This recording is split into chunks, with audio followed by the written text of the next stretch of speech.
Olá, pessoal! Como vocês estão de quarentena? Espero que estejam bem e que continuem os estudos, né? A gente tem que manter firme aí, até às vezes é uma distração também. Vamos continuar aí. Então, a gente vai dar continuidade nas aulas. Aqui eu vou para a aula 2, né, da frente de Química A. E na aula 1 a gente comentou um pouco de modelo atômico, depois de algumas denominações da química, número atômico, número de massa, elemento químico. Agora a gente vai continuar também com algumas outras denominações. Então, para iniciar a aula 2 aqui, estou mostrando para vocês o texto que está na apostila de vocês. É bem interessante dar uma lida com calma. Aqui tem uma citação, né, de Kelvin, né, e depois até no próprio texto fala que ele até um pouco exagerado a maneira que ele diz, né, porque ele fala que quando você não pode exprimir algo em números, o conhecimento é limitado e insatisfatório. É claro que não é tudo assim, né, até, lógico, você vai ver vamos supor, uma apreciação, uma análise de uma obra de arte, você não vai ter que colocar isso em números, e não é por isso que vai ser algo que é limitado, né?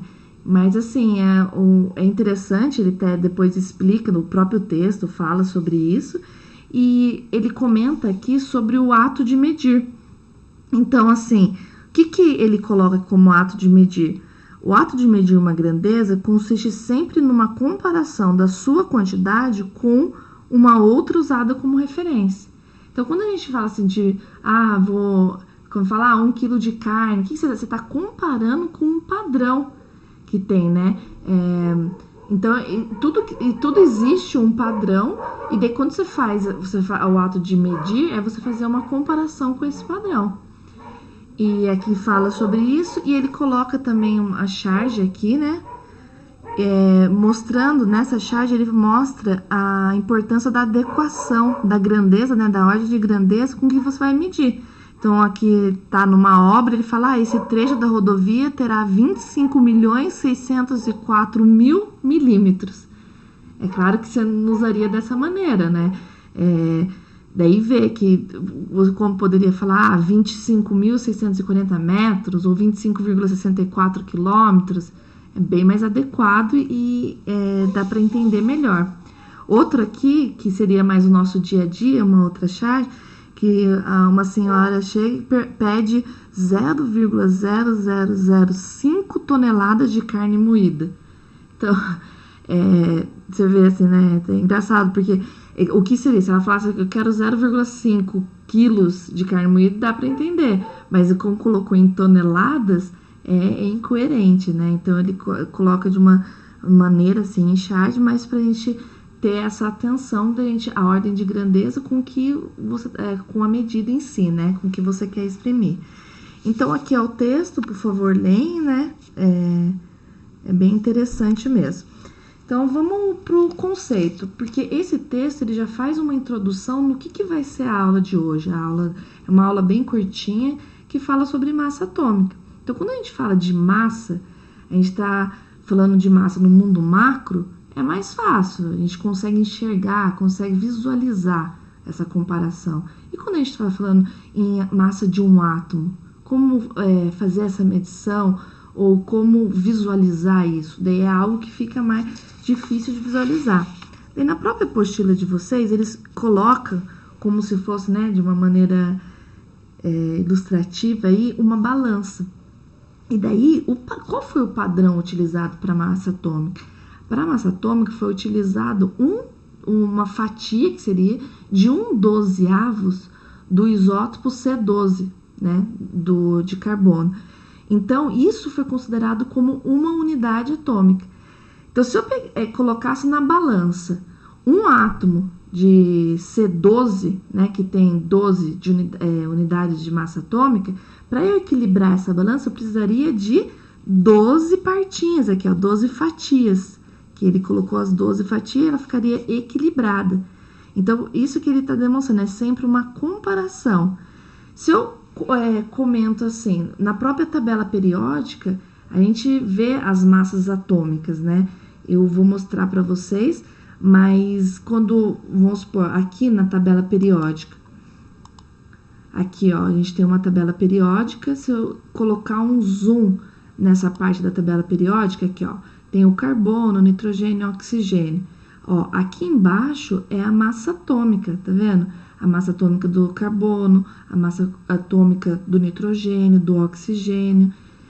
E daí, por que seria esses números quebrados aqui? Porque lembra que quando eu comentei com vocês do modelo de Dalton, que ele falou assim, que os átomos do mesmo elemento químico têm massas iguais? Eu até falei, olha, gente, vou colocar isso em evidência aqui, porque não é bem assim, né? Era o que se pensava na época do modelo, mas isso não é uma verdade. Por quê? Porque existem os isótopos. Eu já comentei para vocês o que são isótopos. Eles têm o mesmo número atômico, mas massas diferentes. E como que você calcula a massa atômica então, de um elemento? Faz uma média ponderada dos isótopos mais comuns, com a contribuição de porcentagem de cada um deles, e daí você calcula a massa atômica daquele elemento químico, com a média ponderada da massa desses isótopos mais comuns. Então, aqui é essa média ponderada, que o 12, o 14, são médias ponderadas que são demonstradas na tabela periódica, certo? Então, voltando aqui, quando a gente fala assim que o elemento oxigênio, elemento químico oxigênio, ele tem 16 unidades de massa atômica, o que quer dizer? Que ele tem uma massa 16 vezes maior do que aquela fatia, que é essa fatia aqui, que equivale a 1/12 da massa do isótopo do carbono 12. Certo? Então, é uma comparação. Aquelas massas atômicas são comparações da nossa unidade que a gente colocou como padrão, certo? Então, falando dos isótopos.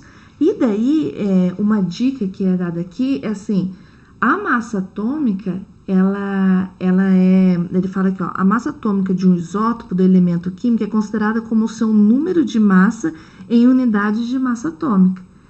Então, lá na tabela a gente tem esse número, né? Que são da massa atômica. Até aqui a gente está comentando de massas atômicas, então massa de um átomo.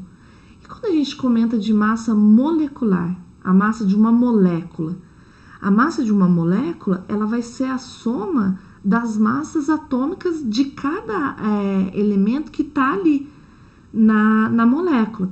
Então, vamos fazer um exemplo para ver se fica mais claro para a massa molecular? O próprio exemplo que foi dado aqui na apostila de vocês. Então, tem o carbonato de cálcio, né? Ó, carbonato de cálcio. Então, ele é constituído por cálcio, por carbono e 3 de oxigênio. Como que eu calculo a massa, massa molecular do carbonato de cálcio? Então, eu sei a de cada um desses elementos e eu vou calcular a massa molecular de uma molécula. Que o do cálcio é 40, então eu faço assim, ó, a massa molecular do carbonato de cálcio aqui eu tenho um cálcio, né? Então, 1 vezes 40, mais quantos carbonos temos? 1 vezes 12 e 3 oxigênio. Então, 3 vezes 16, certo?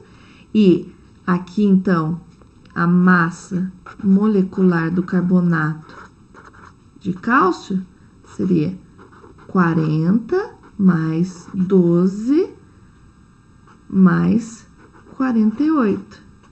Isso daria 100 unidades de massa atômica, certo? Então, é assim que a gente calcula a massa molecular. Então, até para ficar bem claro aqui, eu vou colocar para vocês assim, ó, massa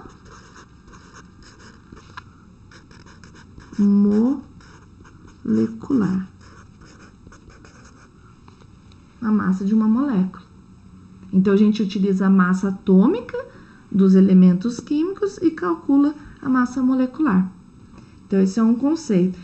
E para a aula de hoje são só esses conceitos, né? É bem simples. E eu resolvi fazer os 3 primeiros exercícios para vocês visualizar como que faz os outros exercícios. E daí a gente mantém da mesma maneira que eu falei da aula 1. Vocês deixam as dúvidas que vocês tiverem dúvida, depois eu entro no blog, vejo essas dúvidas e vou entrando em contato e passando para vocês, tá? Então, aqui, ó, vamos começar com esse exercício 1. Eu vou colocar aqui, ó, exercício 1 da página 9. Qual que é o exercício, né? Como que ele fala, ó? Ele quer saber as massas moleculares do álcool etílico, dele dá a estrutura dele, né? A fórmula, do ácido acético e do ácido oxálico. E daí tem as alternativas aqui. Vamos fazer, então, esses daqui? Então, o primeiro, o álcool etílico. O álcool etílico é C12H5OH. Então, vamos calcular a massa molecular. Quantos carbonos nós temos? 2. Então, vamos por lá. Vou fazer aqui, ó. 2 carbonos. A massa atômica do carbono é 12. Mais quantos hidrogênio nós temos aqui, ó? 5. Então, 5 vezes 1, que é a massa atômica dele, mais 1 oxigênio, que é 16, mais 1 hidrogênio, certo? Daí, fazendo essas contas, o resultado aqui é 46U. Agora, vamos para a próxima? Massa molecular, de qual que é o próximo? Do ácido acético. C12H4O2. Vamos fazer da mesma maneira? Aqui, ó, a gente tem 2 carbonos, então, coloca aqui, ó, 2 vezes 12, mais... Quantos hidrogênios tem aí? 4. Então, aqui, ó. Hidrogênio, 4. 4 vezes 1, mais... E quantos oxigênios a gente tem aí? 2. 2. Então, 2 vezes 16. Daí, fazendo essa conta, isso que dá 60U, certo? E o último, colocar um pouquinho mais para cá para vocês visualizar, 61, a massa molecular do ácido oxálico, que é o C2H2O4. Então, 2 vezes, de novo, o carbono, mais...